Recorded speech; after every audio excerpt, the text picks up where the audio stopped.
이스라엘과 블레셋의 전쟁에서 이스라엘은 패했고 그 패배를 만회하고 또 그들의 당연한 믿음대로 하나님과 하나님의 백성의 승리를 분명히 하기 위하여 법궤를 모셔왔습니다.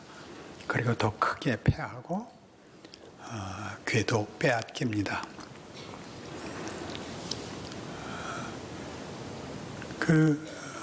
엘리의 아들이었던 비느하스의 아내, 즉 며느리는 그 와중에 애를 낳고 죽는데 그 이름은 그래서 이가봇이라고 명명되었습니다.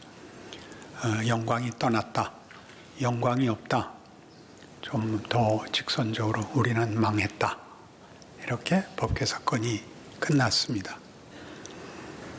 이스라엘의 이해할 수 없는 정말 당혹스러운 이 사건, 이스라엘이 믿었던 믿음과 확신과 어떤 기대가 다 깨진 상황에서 잡혀간 법궤는 그러나 다곤 신들을, 우상들을 무릎 꿇리고 그를 잡아간 블레셋 온 땅에 독종을 벌하셔서 모두가 당황하여 7개월 만에 항복합니다. 보내자. 이대로는 우리는 이 신을 우리 땅에 둘 수 없다. 그래서 어떻게 보내야 할 것인가? 속건제물을 함께 바쳐야 된다. 속건제물은 배상금, 벌금의 뜻을 가집니다. 그래서 금독종 5개의 형태와 금쥐 5개의 형상으로 금으로 아마 하나당 한 1톤쯤 됐을지 모릅니다. 그게 뭐 손가락 반지만 한 것으로야 말이 안 되죠. 그래서 보내면서 이렇게 얘기합니다. 5절, 그러므로 너희는 너희의 독한 종기의 형상과 땅을 해롭게 하는 쥐의 형상을 만들어 이스라엘 신께 영광을 돌리라. 그 영광이 다시 살아납니다. 영광이 없다, 영광이 떠났다, 이렇게 끝난 법궤 사건의 문제가 이스라엘의 참담함, 당혹감, 의심, 불안, 공포, 절망으로 끝난 것 같은 이 사건이 그렇게 끝났죠. 모시고도 실패한 이스라엘의 자존심이 그 잡혀간, 빼앗긴 법궤로 인하여 하나님의 영광이 다시 회복이 되고 확인이 되고 이스라엘로 돌아옵니다. 블레셋 사람들이 이 일이 우연인지, 과연 이스라엘을 지키시는 신의 개입인지 알기 위해서 법궤를 보내고 이 속건제물을 보낼 때 묘한 확인 장치를 합니다. 멍에를 메어보지 않은 암소 2마리로 수레를 끌게 하고, 그리고 낳은 새끼를 떼어놓고, 새끼를 낳은 암소이며 멍에를 메어보지 않은 암소입니다. 그게 똑바로 가면 하나님이 이 일의 주인이시고, 아니면 우연이다.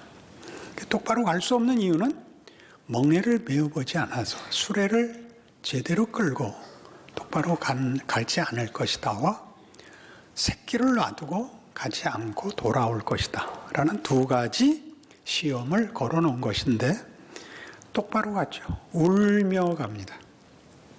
새끼와 헤어질 수 없는 어미소가 울며 그 길을 똑바로 좌우로 치우치지 않고 감으로써 하나님을 모르는 이방 땅에서 하나님은 그의 영광과 그의 역사의 간섭을 확실하게 증언하게 된 것입니다. 이 일은 이스라엘 역사에서 중요한 하나님의 일하심에 대한 중요한 사건으로 역사로 기록되어 있고, 그리고 지금까지도 이 하나님을 믿는 신약에 와서 교회에서도 중요한 사건이고 반복되는 사건으로 증언되어 있습니다.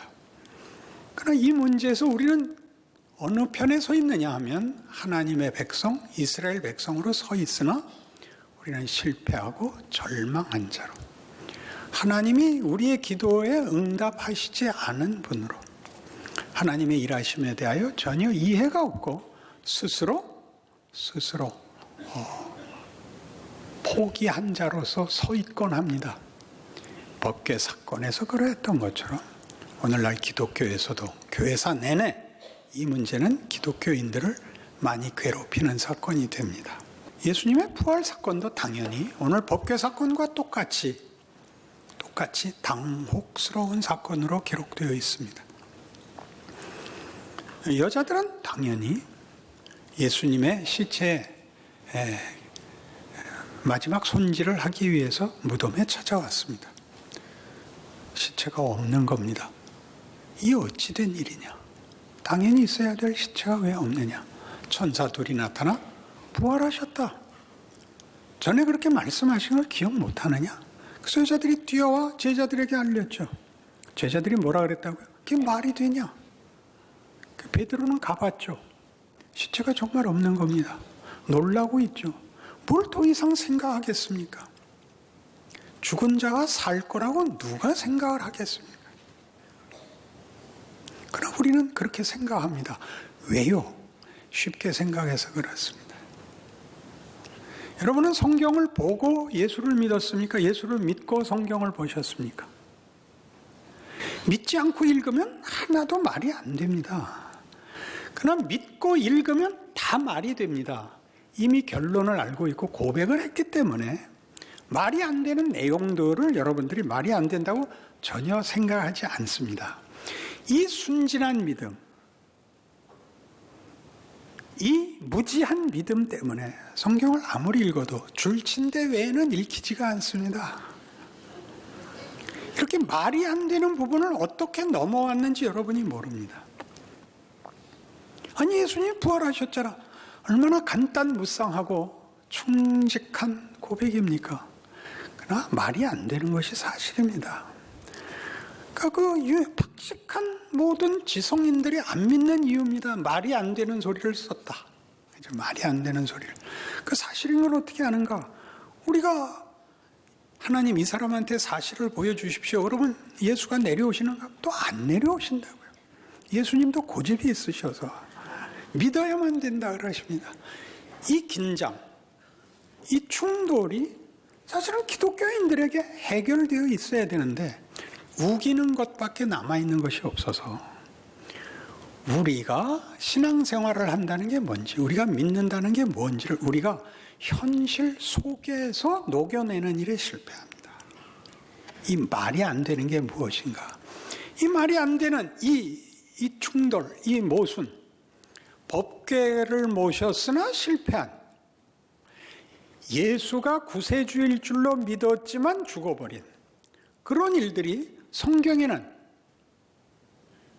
당연한 일로, 신앙 고백의 당연한 근거로, 조건으로 요구되고 있다는 사실을 확인해야 됩니다. 사도행전 9장에 가보십시다.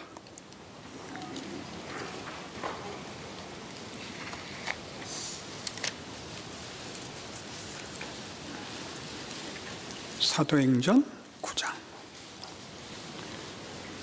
사울이 주의 제자들에 대하여 여전히 위협과 살기가 등등하여 대제사장에게 가서 다메섹 여러 회당에 가져갈 공문을 청하니, 이는 만일 그 도를 따르는 사람을 만나면 남녀를 막론하고 결박하여 예루살렘으로 잡아오려 함이라. 사울이 길을 가다가 다메섹에 가까이 이르더니 호련히 하늘로부터 빛이 그를 둘러 비추는지라. 땅에 엎드러져 들음에 소리가 있어 이르되, 사울아 사울아 네가 어찌 나를 박해하느냐 하시거늘 대답하되, 주여 누구시니까? 이르시되, 나는 네가 박해하는 예수라. 너는 일어나 시내로 들어가라. 네가 행할 일을 네게 이를 자가 있느니라. 이렇게 우리 소위 이렇게 이름 붙인 바울의 회심 사건이 일어납니다. 그러나 이 사건은 결코 회심이 아닙니다. 법궤로 인하여 이스라엘이 하나님의 임재와 자신들의 안심을 확인하지 못한 것 같이 예수의 부활이 기대 밖에 있었던 일이었던 것 같이 사도 바울의 회심은 회심이 아니라 법궤를 빼앗기듯이 면박을 당하는 것입니다. 그는 살기가 등등하여 자신이 하는 일이 옳은 줄로 알고 자기가 믿는 하나님을 위하여 기꺼이 이 이단을 따르는 예수 믿는 것들을 죽이러 갑니다. 열심히 가득하여 진심을 가지고 하나님의 지위와 영광을 지키기 위하여, 그리고 네가 틀렸다라는 면박을 받는 겁니다. 사울아 사울아 네가 왜 나를 핍박하느냐를 당하는 것입니다. 놀랍지 않습니까? 여러분들 인생 속에서 이 사건은 여러분들의 거의 매일 겪으시는 사건이 되고 있는 겁니다. 여러분들의 모든 원망은 예수 믿는 자에겐 결국 하나님께 하는 원망입니다. 왜 나라가 이 꼴입니까? 누구한테 그러는 거죠? 하나님 보고 하는 거죠.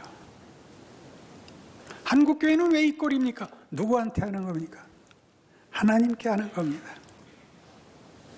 하나님 왜 일을 이따구로 하십니까? 누가 그 말을 했다고요? 법궤 빼앗겼을 때 그랬다고요. 아니 도대체 어떻게 된 겁니까? 법궤를 모셨는데 우리가 지고 법궤를 저놈들이 뺏어갈 수 있습니까? 당연히 망연자실하죠. 하나님 거기서 일하십니다. 큰 사건이죠. 이스라엘의 기대를 만족시키는 것이 아니라 이스라엘을 경악시켜 하나님이 누구신지 뭘 하는지를 생각하게 합니다. 도전하게 합니다. 블레셋을 처벌했을 뿐만 아니라 그들의 입술을 통하여 하나님의 영광을 고백받았을 뿐만 아니라 그리고 돌아오십니다. 그러니까 하나님은 이스라엘의 하나님입니다. 그러나 이스라엘이 기대했던 식으로 일하지 않으십니다. 그들이 이해하는 하나님과 다르습니다. 성경이 하고 싶은 얘기입니다. 그러니 예수를 믿으면 예수를 보내어 하나님이 당신을 설명하시고 우리를 불렀다는 게 뭔지를 알아야 됩니다. 자, 이스라엘의 잘못은 뭐죠? 자기네가 기대한 하나님을 고집한 것입니다. 하나님은 그렇게 일하지 않았습니다. 바울이 딱 그 표본입니다. 하나님을 위하여 이것이 하나님의 뜻이라고 생각하고 한 모든 것이 그리스도를 핍박한 것이 되었습니다. 난 그때 몰랐다. 나는 말이 안 됐다. 라고 얘기하는 것이죠. 가장 현실적으로 우리 예수 믿는 사람들의 매일매일의 간절한 소원이 뭡니까? 주를 위한 열심히 있사오니 목숨이라도 내놓을 테니까 유용하게 써주십시오. 유용한 게 뭐죠? 내가 베풀 것을 주십시오. 그게 우리의 기도입니다. 건강하고 나눌 것이 있고 똑똑하고 유능하게 해주십시오. 너 무슨 소리냐? 이게 우리 현실에서 받는 답입니다. 안 주시잖아요. 안 주는데 왜 자꾸 우겨요? 너 안 준 건 내가 일하는 내 방식이다. 내 조건이다. 내 법궤라도 빼앗긴다. 내 아들이라도 묶여 십자가에 못 박는다. 그렇게 얘기하는 게 기독교예요. 여러분에게 더 나은 조건이라는 건 없는 거예요. 최고의 조건이라고요. 거기서 잘하세요. 털 깎는 자 앞에 잠잠한 양같이 그 입을 열지 아니하였다. 여기가 죽어나죠. 법궤 사건의 최고의 백미는 하나님이 고함 한 번 지르지 않는다는 사실이죠. 아무 말 없이. 우리 그런 표현 알잖아요. 침묵의 살인자. 아침에 일어나면 다곤신이 그냥 해체돼 갖고 들어 누워 있는 거예요. 종기가 역병이 돌고 무서워서 죽겠는 거예요. 7개월 만에 항복한다고요. 그렇게 원수들을 벌할 수 있듯이 그렇게 이스라엘을 놓지 않고 이스라엘의 역사 내내 그들의 무지와 배반과 어리석음을 하나님이 놓지 않는,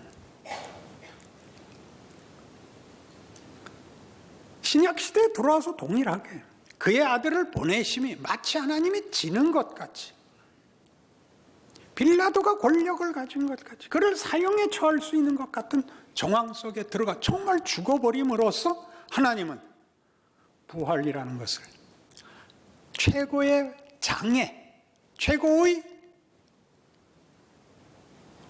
원수, 사망의 자리에 그의 삼킨 바 되어 그를 깰 수 있는 방법으로 일하고 계시죠. 이것만은 아닙니다가 거기다가 부활을 담으시겠다는 하나님의 뜻이 예수 안에서 증거된 것을 우리가 믿어. 몰랐는데 예수를 믿게 됐다고요. 몰랐는데. 예수를 믿고 나자 자기가 어떻게 믿게 됐는지, 무슨 조건에서 믿게 됐는지 하나도 모르고 자꾸 달래는 거예요. 그러니 가장 중요하게 현실을 못 살죠. 자꾸 거창한 구호를 외치죠. 여러분, 각자의 인생을 사셔야 되는 겁니다. 하나님이 거기서 그의 영광을 나타내시며 우리에게 감사를 담으실 것입니다. 과연 하나님은 하나님이시다. 이 답을 성경 어디에서나 약속하고 있습니다. 그걸 외면하게 되었죠. 당연한 이 세상의 이해들, 부활을 믿지 않는 자들은 이렇게까지 얘기합니다. 예수가 부활했으면 최소한 빌라도에게 나타났어야 되지 않나요? 이런 얘기를 합니다. 제가 이렇게 답했죠. 예수님이 빌라도 같은 건 사람으로 여기지 않았기 때문이다. 우린 빌라도가 권력자니까 그 앞에 나타나서 예수의 부활이 권력에 의하여 증거되기를 바라죠. 전혀 예수님은 빌라도 같은 것은, 빌라도 후손을 만나면 좀 난처해져. 그거는 아무것도 아닌 겁니다. 뭐 빌라도가 왜 중요하겠어요? 우리가 중요하죠. 그 영광을 블레셋에서 마음껏 드러내시고 속건제물을 바쳐 그에게 영광을 돌려야 된다. 그 항복 받아갖고 어디로 오신다? 우리에게 와요. 내가 너희 아버지다. 내가 너희 하나님이다. 너희는 내 자식이다. 뭘 겁을 내느냐? 마음껏 살아라. 그게 우리의 현실이죠. 하나님이 일하시는 변함없는, 가장 크게 예수 그리스도와 십자가에서 드러난 그의 실체, 우리 모두가 할 수 있는 현실, 조건 아닙니까? 그걸 못 담고 있죠. 아브라함은 믿음의 조상입니다. 그 믿음의 조상을 아브라함으로 세운 이유는 아브라함이 믿음의 효시, 모범이기 때문이 아닙니다. 아브라함은 자기 생애에 아이를 낳지 못하다가 100세가 되어야 아이를 낳습니다. 하늘의 별 같고 바다의 모래 같으리라는 후손을 볼 틈이 없었습니다. 우리가 예수를 믿자, 우리가 믿고 우리가 얻은 구원은 우리가 믿고 말고의 선택 이전의 문제라는 걸 알게 됩니다. 아브라함에게 했던 약속의 결과라는 걸 알게 되는 것입니다. 아브라함의 믿음의 조상이냐? 이 믿음은 우리의 선택을 요구하는 조건이 아니라 그때 이미 한 약속이, 하나님의 성실하심으로 그 약속이 역사 내내 이어져 내려와 우리에게까지 지금 결실되고 있다라고 우리를 확인시키는 것입니다. 다른 조건 아니고 믿음. 믿음이란 말을 선택으로, 어떤 베팅으로 생각하지 마십시오. 하나님이 하시려는 뜻이 이런 바랄 수 없는 중에 기대할 수밖에 없는 조건 속에서 시작하여 우리라는 실체를, 나라는 현실을 만들었다는 것으로 하나님이 일하심이 보이는 것으로 말미암지 않고 보이지 않는 것으로 만들어지는 아브라함이 믿은 바 그 하나님은 없는 것을 있는 것 같이 부르시는 이요 죽은 자를 살리시는 하나님이시로다 라는 것으로 압축된 우리가 알고 있는 이해와 방식과 납득의 영역을 벗어나는 창조, 부활이라는 것으로 이루어지는 우리가 알고 있는 것보다 더 큰 세계라는 것을 증언하는 것입니다. 우리가 생각하는 조건과 우리가 기대하는 보상보다 큰 방식, 이건 안 될 텐데요로 뒤집는, 어디에나 담으시는, 어디에서나 그를 찾는 자는 실망하지 않을 모든 것이 우리 모두의 그 나만의 억울함 속에 가능하다고 얘기하는 것이죠. 아무도 믿지 않고 모두가 딱 한 사람을 바라봅니다. 어떤 사람이요? 아무 걱정 없고 유명하고 권력 가진 사람을 맹렬하게 부러워합니다. 자기 생애를, 자기 조건을 하나님이 그와 방불한 손해볼 것이 없는 조건 속에서 하나님이 일하실 수 있다고, 그는 창조의 하나님이고 부활의 하나님이고 신실하시고 아브라함에게 약속을 한 것을 지금까지 지키는 하나님이라고 연결하지 못하고 있는 겁니다.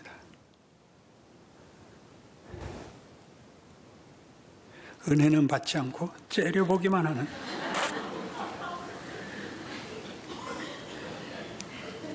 자신이 다르게 생겼고 이름이 다르고 조건이 다르고 인생이 다른데 왜 자꾸 다른 데로 도망을 가세요? 나만은 하나님이 외면한 사람이라 라고 말하는 것은 세상이 하는 위협이요 유혹입니다. 세상이 끊임없이 그러죠. 너 지면 망해. 너 양보하면 그걸로 끝이야. 너도 대가리 쳐들어. 세상은 끊임없이 우리에게 그러죠. 너 보복해. 너 얕보이지 마. 성경은 거꾸로 얘기하잖아요. 너 져. 괜찮아. 아니, 네 조건을 살라 그러는 겁니다. 나 죽어도 된다. 죽어도 하나님이 거기다 뭘 담을 수 있다. 살아도 된다. 살아서 고생 직사게 할 거다. 괜찮다. 그런 고백입니다. 여러분이 주먹을 부르지나?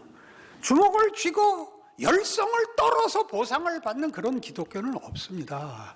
그렇게 담담히 사셔야 됩니다. 고린도후서 6장